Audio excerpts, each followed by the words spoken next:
నువ్వు బాధల్లో ఉంటే ఒకడు పలకరించడు. కానీ యేసు ప్రభు నమ్ముకున్నావంటే ప్రతి ఒక్కడు వచ్చి నీకు లెక్చర్ ఇస్తుంటాడు. ఇంట్లో జలనోడు కూడా, దేవునికి స్తోత్రం. ఇంట్లో జలనోడు కూడా ఇంట్లో పోతే తలుపేసి తనులు తింటుంటాడు. అట్టాంటోడు కూడా వచ్చి మన క్లాసులు ఇస్తుంటాడు. తనులు తింటాడన్నా, ఎవరితో తనులు తింటాడో మీకు అర్థమై ఉంటుంది. దేవునికి స్తోత్రం కలుగును గాక.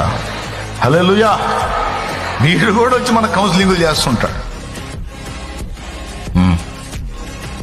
అంటే చెత్త కౌన్సిలింగ్లకి బెండ్ అయిపోయి మెతకవారంగా డౌన్ అయిపోయి ఇదైపోయే సోది రకాలు ఉండరు. సర్దుకోవటమే, కార్యాలు జరగవు. చంపినా, బతికించినా, ముంచినా, తేల్చినా, ఉంచినా, తీసుకున్నా నువ్వే ప్రభువా. ఈ ఊపిరి నీతోనే ప్రభువా.